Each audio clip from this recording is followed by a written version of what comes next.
Hi, I'm Teresa from Phoenix Gate Crafts, and let's talk about pom-poms. Now, some people don't believe hats need pom-poms. I, however, feel that most hats don't look finished without a pom-pom. So, I make some pom-poms. There's a bunch of different ways to do pom-poms. You can make pom-poms. You can buy pom-poms. You can get faux fur pom-poms and just attach them.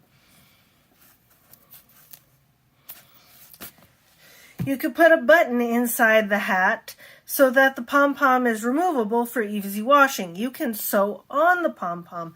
You don't have to do a pom-pom. You can do little crochet curlicues or little balls. 2 little balls with a couple curlicues, I think looks like a bow.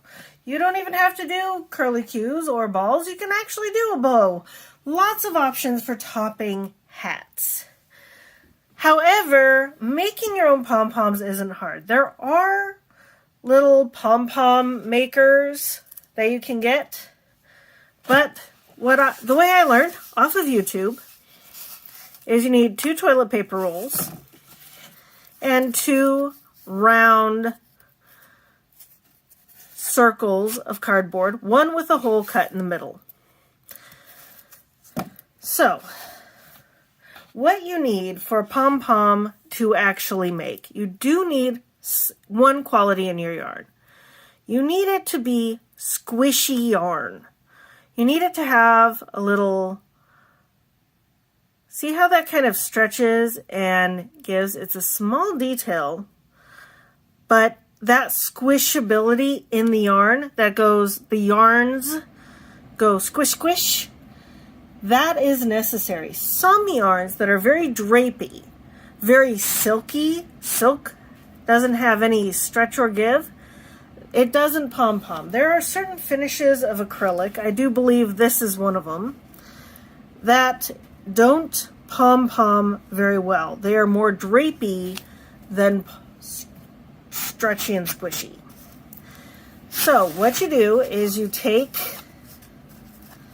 these, put your end in the middle and hold it tight, and then go around and around and around and around, round, and around and around and around, round. And you do this like 75 to 100 times, and I already lost count.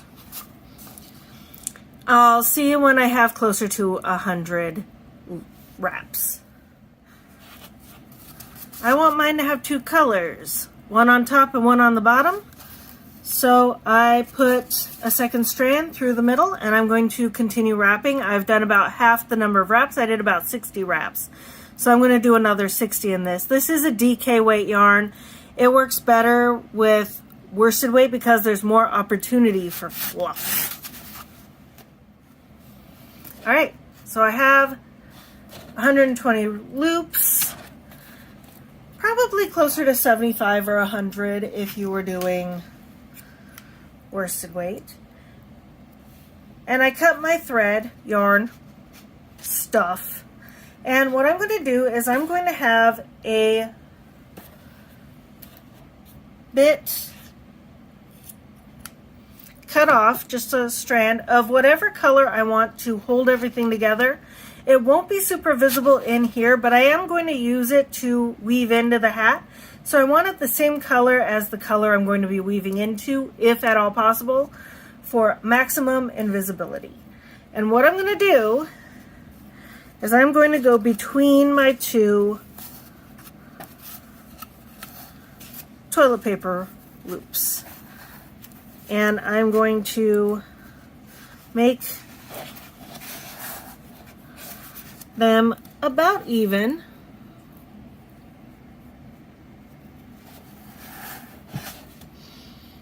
And I'm going to go ahead and tie a half knot. A half knot's just going to stabilize these things while I pull the tubes out.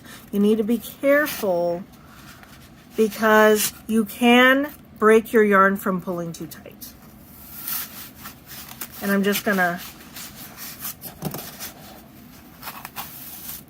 slip these out. and pull. See how it gathers in the middle? That is what you want. Now, kind of keep your top from your bottom a little separate. Come around to the other side.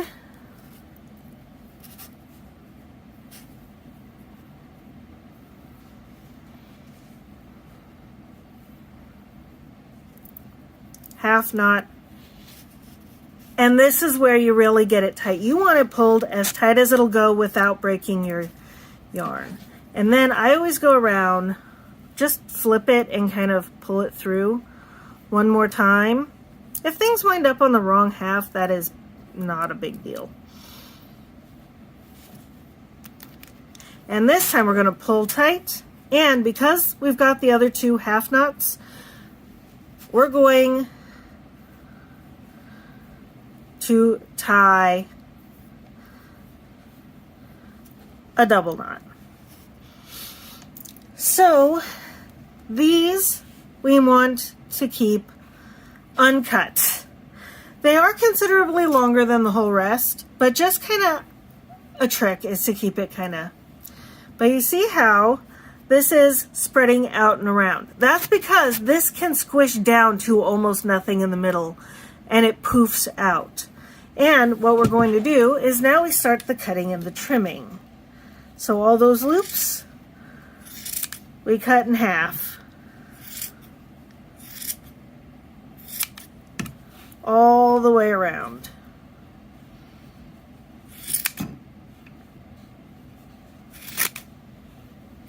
If you don't get all the loops, that is okay, because in the haircut phase, we will definitely be getting pretty much everything. Now, it is a total thing to just leave with the loops, but now we have like a Raggedy Ann thing, and we're going to make so much mess. Just accept the mess now. It's what's going to happen. See? And remember, don't cut your long ones.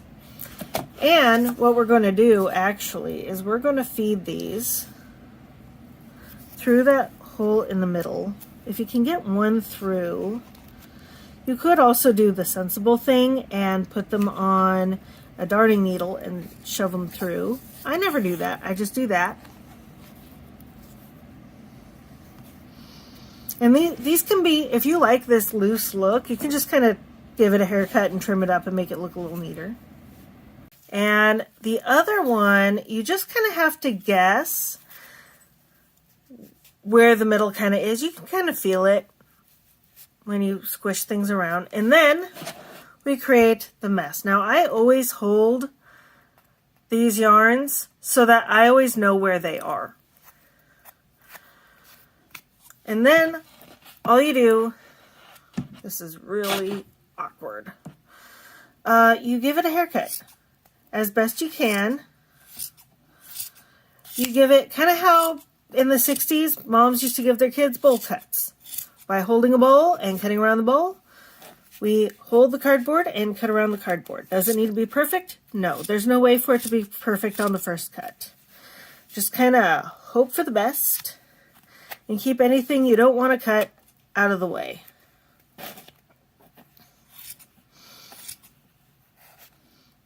What do you do with these little pile of fluffs? You could throw them away. They could also become stuffing for other projects. I typically keep mine in a jar and use them for amigurumis. It's better to cut not enough than too much if you have to err on one side or the other. And no, it's not perfect, but this also isn't the only cut we give it, because it looks a little funky still. It looks better, but it's still a little funky. So what we do is we put these sideways. So this is sticking out the side. Again, don't cut it. Be very careful you don't cut it. Which does happen. And again, try to center your cardboard circles and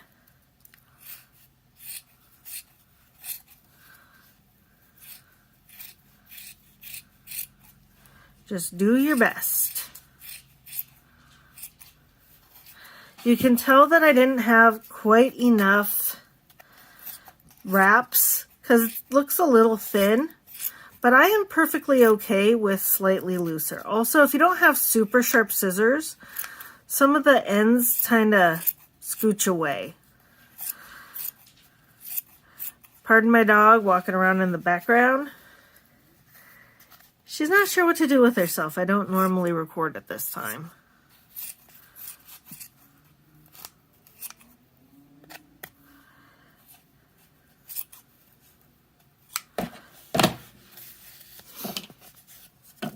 And you fluff it out, and now we trim just kind of wherever.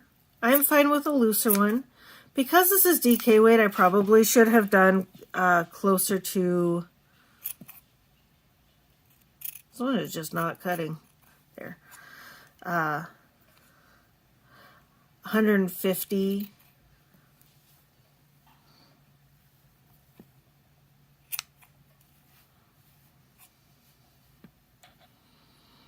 Wraps probably would have filled out better.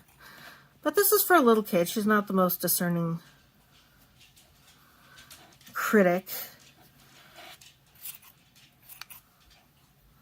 So, but we got it. It has puffed. It looks like a pom-pom. That's the important thing. And honestly, the closer you get, the smaller you make it, the more pom-pommy and puffy it's going to look. All right. So you can see even with a DK weight yarn, I still got a pom-pom. All right. Let me clear this off and then we'll get started on a yarn that doesn't pom-pom very well.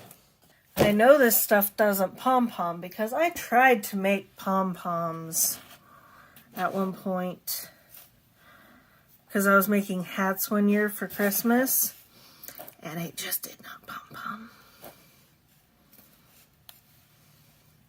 And the whole reason this video came to be is because I had gone to Facebook asking for assistance in finding an alternative topper to pom-poms that I could make myself because I didn't have the funds to buy pom-poms. Hence why I was making gifts, you know.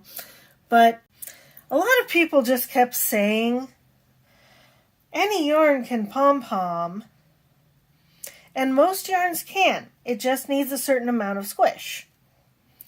But not all yarns squish. So this one is a worsted weight, technically.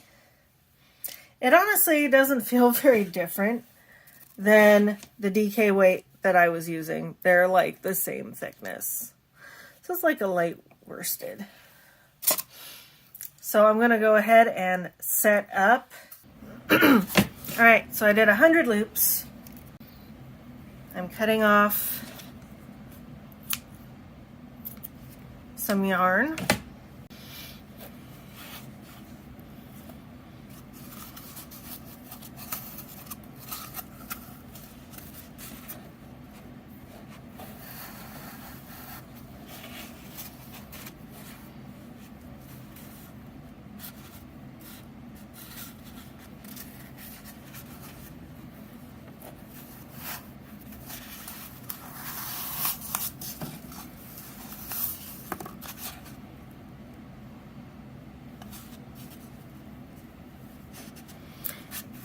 And you can see the problem already.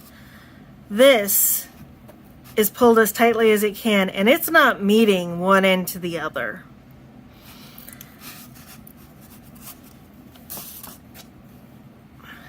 And when you see me pull it as tight as possible, it isn't squishing down nearly as much in the middle as the other one did. It's not going to pom-pom very well. Now, I could try and make more loops around my TP rolls.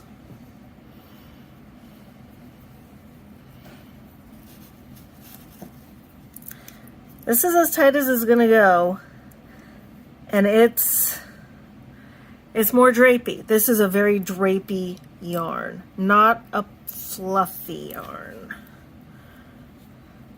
I can make it smaller and everything.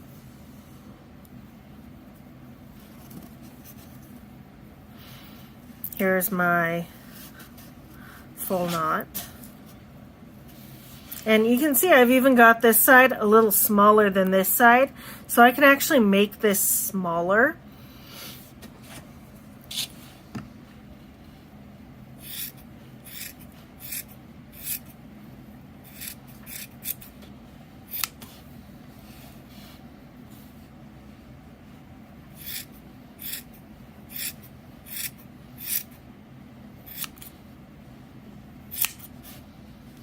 But look at that, it's like hair. I mean, all yarn's kind of like hair, but it's really not poofing. It's really draping. So let's give this a shot. Now, real quick, I'm not saying this is a terrible yarn to use for anything. It's just not very good for pom-poms. This does make lovely hats that are very silky feeling. And let's give this Tribble a huge haircut.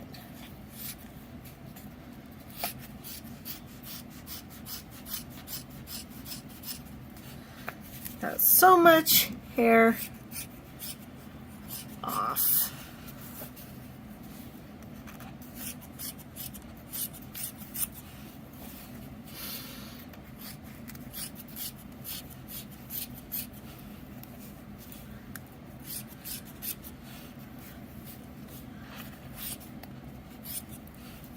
Get this a bit smaller because it's going to need to be if it's going to pom-pom. Okay. And, oops, it's not really pom-pomming. See, it's got this quite big part here. And it is. It's a very loose pom-pom, but I think this is as good as it's going to get. I mean, we'll cut it so it's more even, but it's a very disappointing pom-pom. And the problem is, if I do more, you can do more loops. It will be thicker, but this one does. The big problem is that this one doesn't tie down as tightly. So you're just going to get more of this instead of it tying down as well. And this one's really trying to escape my not super sharp scissors. I should have used my other scissors. So this is not super pom-pommy. And like I said, the ultimate issue is that it just doesn't tie down. See how everything is gathering on the bottom? It doesn't have that poof factor of being really squishy yarn. This yarn has no stretch. This is basically all it does compared to this one where you can see it really thins out quite a lot. And that's the factor you really need for a good pom-pom maker where you're not doing 150 or 200 wraps around your TP rolls. So, and this is just so, I mean, it's got a part. I hope this made sense. You are welcome to try this yarn. This is the Yarn Bee Sweet Divinity. But compare this to a super squishy 5-weight, that is going to that will be the most beautiful, solid pom-pom ever. So just be aware, if you've got a thinner, silkier yarn, you're probably going to need more wraps, and some of them don't pom-pom well. So this is definitely an aesthetic of its own. Not bad per se, just really not what I was going for. which is why I got this. I hope you found this helpful. Happy crafting. Bye.